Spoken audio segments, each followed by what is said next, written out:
যে ব্যক্তি আল্লাহর উপর ভরসা করে আল্লাহ তাআলা তার জন্য যথেষ্ট। মূসা আলাইহিস সালাতু ওয়াস সালামকে যখন ফেরাউন পাকড়াও করলো, বামে বড় বড় পাহাড়, সামনে কুলজুম সাগর, ডানে ফেরাউন, পিছনে ফেরাউন, কুলজুম সাগরের কাছাকাছি দৌড়াতে দৌড়াতে মূসা আলাইহিস সালাম এবং তার সঙ্গী সাথী চলে আসলো।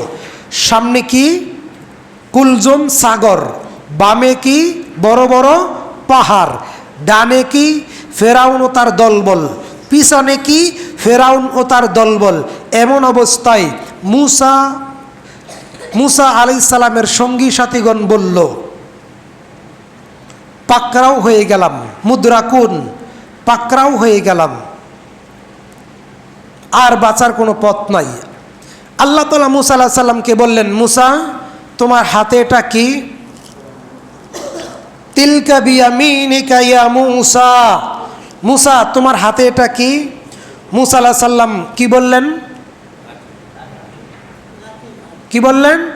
লাঠি। মূসা আলাইহিস সালাম বললেন, কাল্লা ইন্না রব্বি সাইয়াহদিন, কখনোই নয়, পাকড়াও হতে পারি না, কখনোই নয়, পাকড়াও হতে পারি না। আমাদেরকে ফেরাউন কখনোই ধরতে পারবে না, আটকাতে পারবে না।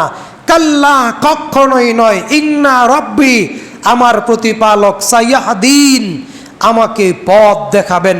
মূসা বললেন, আল্লাহ মূসাকে বললেন, মূসা তোমার হাতে এটা কি? মূসা বললেন, লাঠি।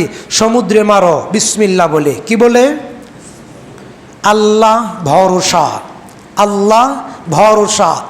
মূসা কি জানতেন যে এই কুলজুম সাগরের উপর দিয়ে রাস্তা হয়ে যাবে? জানতেন না। তিনি বলছেন, কাল্লা ইন্না রব্বি সাইয়াহদিন, অবশ্যই আমার প্রতিপালক আমাকে পথ দেখাবেন। মূসা আলাইহিস সালাম বলছিলেন আল্লাহ ভরসা। মূসা আলাইহিস সালাম যখন সমুদ্রে লাঠি নিক্ষেপ করলেন, মূসার সাথে 12টি গোত্রের লোক ছিল। কয়টি গোত্রের লোক? 12টি গোত্রের লোকের জন্য স্বতন্ত্র আলাদা 12টি রাস্তা হয়ে গেল। সবাই এই রাস্তা ধরে কুলজুম সাগরের এপার থেকে ওপারে পাড়ি দিয়ে গেল। পিছন দিক থেকে ফেরাউন আসলো, সাগরের নিকট দেখলো, বাহ বাহ, কত সুন্দর রাস্তা আমার ও আমার সঙ্গীদের জন্য।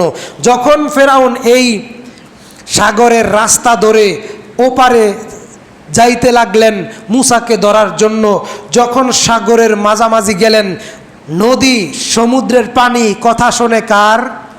আল্লাহর। যখন মাঝামাঝি গেল তখন আল্লাহ তাআলা পানিকে ডেকে বললেন, কুন ফায়াকুন, একত্রিত হয়ে যাও, অর্থাৎ হও, হয়ে যাও।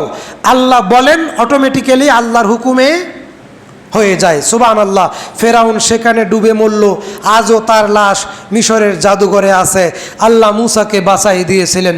শুধু নবীদের ব্যাপারে না, ইমানদার যে কোনো মুসলিম ইমানদার যদি বলে আমি আল্লাহর উপর ভরসা করলাম, আল্লাহ তাআলা বলছেন, ইন্নাল্লাহা বালিগু আমরিহি, আল্লাহ তাআলা নিজ দায়িত্বে, নিজ ক্ষমতা বলে আল্লাহ তাআলা তার অসম্পূর্ণ কাজটাকে, তার অপরিপূর্ণ কাজটাকে সম্পূর্ণ এবং পরিপূর্ণ কমপ্লিট করে দেওয়ার দায়িত্ব আল্লাহ নিজ হাতে তুলে নেন। ইন্নাল্লাহা বালিগু আমরিহি।